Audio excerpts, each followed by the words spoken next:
नमस्कार साथियों, ज्ञान स्थली गुरुकुल में आपका स्वागत है। साथियों, आज की करंट अफेयर्स के हमारे मुख्य टॉपिक होंगे प्रधानमंत्री नरेंद्र मोदी द्वारा गुजरात में जितनी भी योजना चलाई गई है उनमें से मुख्य मुख्य योजनाएं कौन सी हैं, उनसे बहुविकल्पीय प्रश्न तैयार किए गए हैं, उन पर चर्चा करेंगे। नोबेल के क्षेत्र में रसायन विषय में नोबेल पुरस्कार दिए गए हैं, किन किन वैज्ञानिकों को दिए गए हैं, इस पर चर्चा करेंगे। फिनटेक कंपनियां कौन सी होती हैं, फिनटेक कंपनियों के बारे में जानेंगे। आरबीआई ने फिनटेक कंपनियों के लिए क्या गाइडलाइन जारी की है, इसके बारे में जानेंगे। नोबेल पुरस्कार की शुरुआत कब हुई, किसने की, कितनी राशि दी जाती है, कौन सा देश देता है, इस पर चर्चा करेंगे। इसके साथ साथ और बहुत सी चीजें हैं, उनको एक एक करके समझते हैं। साथियों, गुजरात में नरेंद्र मोदी के मुख्यमंत्री काल 2001 से 2014 की प्रमुख योजनाएं में से एक योजना ज्योति ग्राम योजना है। इससे पहला प्रश्न, ज्योति ग्राम योजना का मुख्य उद्देश्य क्या था? तो ज्योति ग्राम योजना का मुख्य उद्देश्य है ऑप्शन बी, ग्रामीण क्षेत्रों में 24 घंटे बिजली उपलब्ध कराना था। ऑप्शन बी हमारा सही है। साथियों, व्याख्या आप स्वयं पढ़ते रहें, व्याख्या पढ़ने में बहुत ज्यादा समय लग जाएगा, वीडियो हमारी बहुत ज्यादा लंबी हो जाएगी। अगला प्रश्न, ज्योति ग्राम योजना किस राज्य में प्रारंभ हुई? ये गुजरात में प्रारंभ हुई थी। साथियों, नरेंद्र मोदी से संबंधित है तो इसलिए सारी चीजों का हमें पता होना चाहिए। ज्योति ग्राम योजना में किस प्रकार की फीडर लाइनें बनाई गई थी? तो ज्योति ग्राम योजना में घरेलू और कृषि हेतु अलग अलग लाइनें बनाई गई थी, जो बाद में उत्तर प्रदेश में भी बनाई गई है। अगला प्रश्न, सुशासन अभियान से पहला प्रश्न, सुशासन अभियान का उद्देश्य क्या था? तो सुशासन अभियान का पहला उद्देश्य हमारा ऑप्शन बी, जनता तक सरकारी सेवाएं पहुंचाना है। अगला प्रश्न, सुशासन अभियान के तहत अधिकारियों को कहां भेजा गया? ऑप्शन बी, इनको गांव में भेजा गया, लोगों की जरूरतों को देखने के लिए और उनको समझने के लिए। अगला प्रश्न, सुशासन अभियान की शुरुआत किस वर्ष हुई थी? सुशासन अभियान की शुरुआत 2003 में की गई थी। अगला प्रश्न, कन्या केलमणि अभियान का मुख्य उद्देश्य क्या था? ऑप्शन ए, लड़कियों की शिक्षा को प्रोत्साहन करना इसका मुख्य उद्देश्य था। अगला प्रश्न, इस अभियान की शुरुआत कब हुई थी? 2003 में इसकी शुरुआत हुई थी। अगला प्रश्न, कन्या केलमणि अभियान के तहत क्या किया गया है? तो इसके तहत स्कूल नामांकन अभियान को और ज्यादा बढ़ाया गया है। अगला प्रश्न, शाला प्रवेशोत्तम क्या है? इस योजना से पहला प्रश्न, शाला प्रवेशोत्तम कार्यक्रम का उद्देश्य क्या था? तो इस कार्यक्रम का उद्देश्य ऑप्शन ए, शिक्षा का प्रचार और प्रसार करना था। ऑप्शन ए हमारा सही है। अगला प्रश्न, इस कार्यक्रम में स्वयं कौन भाग लेते थे? तो इस कार्यक्रम में स्वयं मुख्यमंत्री और मंत्रीगण भाग लेते थे। अगला प्रश्न, शाला प्रवेशोत्तम किस आयु वर्ग के बच्चों से संबंधित था? यह 5 से 14 वर्ष के बच्चों के लिए था, जो आरटीई के तहत 6 से 14 वर्ष के बच्चों को निःशुल्क शिक्षा का अधिकार देता है, तो आरटीई के तहत था ये। अगला प्रश्न, गरीब कल्याण मेले का शुभारंभ कहाँ हुआ? तो गरीब कल्याण मेले का शुभारंभ 2009 में हुआ है। अगला प्रश्न, इस योजना का उद्देश्य क्या था? इस योजना का उद्देश्य गरीबों तक योजनाओं का लाभ सीधे पहुंचाना है। ऑप्शन ए हमारा सही। गरीब कल्याण मेला किसके शासनकाल में शुरू हुआ? तो नरेंद्र मोदी जी के शासनकाल में यह शुरू हुआ। अगला प्रश्न, विवेकानंद युवा विकास योजना क्या है? इससे संबंधित पहला प्रश्न, विवेकानंद युवा विकास योजना का उद्देश्य था, तो इनका उद्देश्य था युवा कौशल और रोजगार को बढ़ाना। अगला प्रश्न, इस योजना का नाम किस महापुरुष से संबंधित है या प्रेरित है? ये स्वामी विवेकानंद से प्रेरित है। अगला प्रश्न, इस योजना का मुख्य लाभार्थी वर्ग कौन था? इस योजना का मुख्य लाभार्थी वर्ग युवा वर्ग था। अगला प्रश्न, नारी गौरव योजना से है। नारी गौरव योजना का प्रमुख उद्देश्य क्या था? तो नारी गौरव योजना का प्रमुख उद्देश्य महिला सशक्तिकरण है। अगला प्रश्न, इस योजना में किन समूहों को प्रोत्साहित किया गया था? इस योजना में स्वयं सहायता समूहों को प्रोत्साहित किया था। नारी गौरव योजना किस राज्य की पहल थी? नारी गौरव योजना गुजरात राज्य की पहल थी। अगला प्रश्न, सुजलाम सुफलाम योजना चलाई गई थी गुजरात में, इससे संबंधित भी कुछ प्रश्न हैं। पहला प्रश्न हमारे सामने, सुजलाम सुफलाम योजना किससे संबंधित है? सुजलाम सुफलाम योजना जल संरक्षण से संबंधित है। यह योजना किस वर्ष शुरू हुई? यह योजना 2003 में शुरू हुई है। इस योजना का मुख्य लाभ किस क्षेत्र को मिला? इस योजना का मुख्य लाभ कृषि क्षेत्र को मिला। इसके बाद गोकुल ग्राम योजना है। गोकुल ग्राम योजना का उद्देश्य क्या था? गोकुल ग्राम योजना का उद्देश्य पशुपालन और डेयरी विकास को बढ़ावा देना था। अगला प्रश्न, इस योजना से किस क्षेत्र को लाभ हुआ? इस योजना से ग्रामीण अर्थव्यवस्था को सबसे ज्यादा लाभ हुआ। अगला प्रश्न, गोकुल ग्राम योजना का लाभार्थी वर्ग कौन था? इस योजना का लाभार्थी वर्ग पशुपालक था। ऑप्शन ए हमारा सही।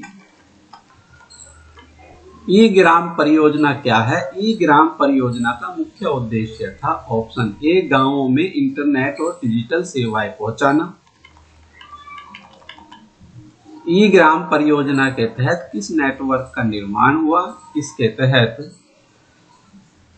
ऑप्शन ए GSWAN का विकास हुआ।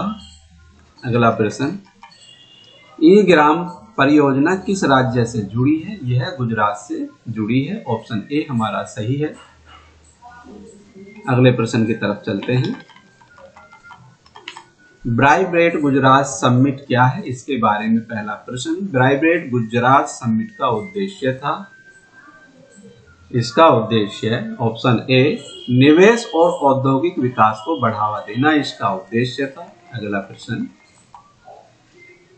वाइब्रेट गुजरात समिट की शुरुआत कब हुई? 2003 में इसकी शुरुआत हुई है। साथियों, ज्यादातर गुजरात में जितनी भी योजनाएं चलाई गई हैं उनकी योजनाएं 2003 ही है। वाइब्रेट गुजरात समिट किस नेता की पहल थी? तो यहाँ ये नरेंद्र मोदी की पहल थी। इसके बाद चलते हैं, RBI द्वारा फिनटेक कंपनियों पर गाइडलाइन जारी की है, इसके बारे में पहला प्रश्न। RBI द्वारा फिनटेक कंपनियों के लिए self regulatory organization SRO framework किस वर्ष जारी किया गया था? तो यह हमारा ऑप्शन डी सही है, ये 2024 में शुरू किया गया था। अगले प्रश्न की तरफ चलते हैं। RBI के डिजिटल लैंडिंग गाइडलाइंस के अनुसार फिनटेक कंपनी को ग्राहक को कौन सा दस्तावेज देना अनिवार्य है? ऑप्शन बी की फैक्ट स्टेटमेंट देना अनिवार्य है। पेमेंट एग्रीगेटर ग्राहकों से राशि एकत्र कर व्यापारी को भेजते हैं। इसके लिए RBI ने उन्हें एस्क्रो अकाउंट में धन रखने का निर्देश दिया है। अगला प्रश्न, RBI की फिनटेक नीति के अनुसार सभी ट्रांजैक्शन डेटा को कहां संग्रहित करना अनिवार्य है? तो ऑप्शन सी, यह भारत में अनिवार्य कर दिया गया है, यह भारत में अनिवार्य है। अगला प्रश्न, RBI के रेगुलेटरी इंडेक्स RBI के रेगुलेटरी सैंडबॉक्स कार्यक्रम का मुख्य उद्देश्य क्या है? और इसका मुख्य उद्देश्य नई फिनटेक तकनीकों का नियंत्रित परीक्षण करना है। अगला प्रश्न हमारा नोबेल पुरस्कार है। रसायन के क्षेत्र में नोबेल पुरस्कार दिए गए हैं। पहला प्रश्न, 2025 का रसायन विज्ञान का नोबेल पुरस्कार किन किन वैज्ञानिकों को दिया गया? तो यह हमारा option A Omar Yaghi, Susan Whitesides और गैब्रियल अराउजो को दिया गया है। ऑप्शन ए हमारा सही है। अगला प्रश्न, MOF का पूरा नाम क्या है? MOF का पूरा नाम मेटल ऑर्गेनिक फ्रेमवर्क है। ऑप्शन ए हमारा सही है। अगला प्रश्न, MOFS की सबसे प्रमुख विशेषता क्या है? सबसे प्रमुख विशेषता इसकी अत्यधिक छिद्रता है। ऑप्शन बी हमारा सही है। अगला प्रश्न, MOFS का उपयोग मुख्यतः किस क्षेत्र में किया जाता है? तो इसका उपयोग मुख्यतः ऑप्शन बी गैस भंडारण और कार्बन कैप्चर में किया जाता है। ऑप्शन बी हमारा सही है। अगला प्रश्न, MOF तकनीक का आविष्कारक किसे माना जाता है? MOF तकनीक का आविष्कारक ऑप्शन बी ओमर यागी को माना जाता है। अगला प्रश्न, MOFS किस प्रकार के पदार्थ होते हैं? ऑप्शन ए स्फटिकीय पदार्थ होते हैं ये। अगला प्रश्न, MOFS किस वैज्ञानिक क्षेत्र से संबंधित है? ऑप्शन सी पदार्थ विज्ञान से यह संबंधित है। अगला प्रश्न, MOFS का पर्यावरणीय उपयोग किसमें है? MOFS का पर्यावरणीय उपयोग जल शुद्धिकरण और कार्बन अवशोषण में है। MOFS का 1 ग्राम लगभग कितने बड़े क्षेत्रफल के बराबर सतह क्षेत्र रख सकता है? ऑप्शन ए हमारा सही, 1 फुटबॉल मैदान के बराबर सतह क्षेत्र रख सकता है।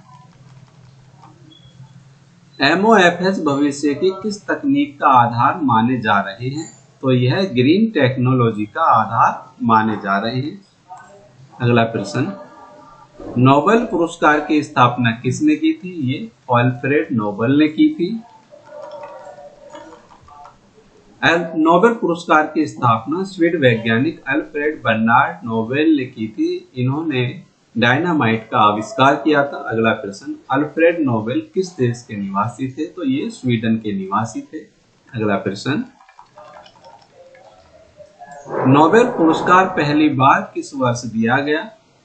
तो नोबेल पुरस्कार पहली बार ऑप्शन ए 1901 में दिया गया। पहली बार नोबेल पुरस्कार वर्ष 1901 में दिया गया था। अल्फ्रेड नोबेल की मृत्यु 1896 के 5 वर्ष बाद यह दिया गया है।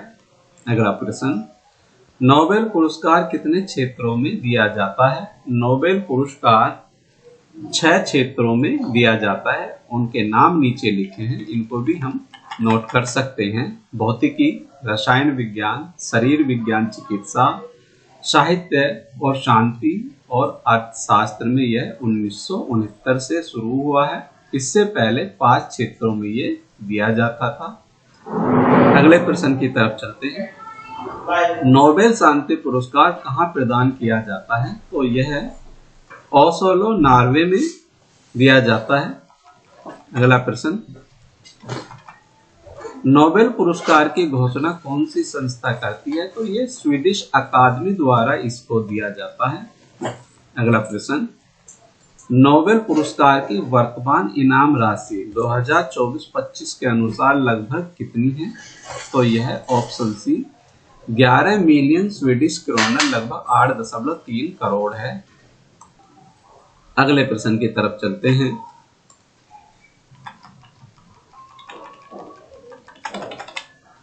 नोबेल शांति पुरस्कार देने की जिम्मेदारी किस संस्था की है? ऑप्शन ए हमारा सही है, नॉर्वेजियन नोबेल समिति की यह जिम्मेदारी है। नोबेल शांति पुरस्कार द्वारा चयनित किया जाता है, ये जो नॉर्वे संसद द्वारा गठित है। नॉर्वेजियन नोबेल कमेटी है, इसके द्वारा इसको संचालित किया जाता है। अगला प्रश्न, नोबेल पुरस्कार विजेताओं को क्या क्या प्रदान किया जाता है? ऑप्शन ए स्वर्ण पदक, प्रमाण पत्र और धनराशि इनको प्रदान की जाती है। अर्थशास्त्र का नोबेल पुरस्कार मूल रूप से किस संस्था द्वारा प्रारंभ किया गया था? तो यह मूल रूप से option A royal Swedish bank द्वारा यह शुरू किया गया था। अगला प्रश्न साथियों, इसी के साथ बहुविकल्पीय प्रश्नों की हमारी यह श्रृंखला समाप्त होती है। इससे संबंधित हमारे डिस्क्रिप्शन बॉक्स में सारी जानकारियां हैं, इसको आप पढ़ सकते हैं। साथियों, यदि यह वीडियो आपको अच्छा लगा है तो वीडियो को लाइक कीजिए, वीडियो को शेयर कीजिए और यदि आपने हमारा चैनल सब्सक्राइब नहीं किया है तो चैनल को सब्सक्राइब कीजिए। इसी तरह ज्ञानवर्धक वीडियो आपको आगे भी मिलती रहेंगी। मिलते हैं नई करंट अफेयर्स के साथ, तब तक के लिए जय हिंद, जय भारत, धन्यवाद साथियों।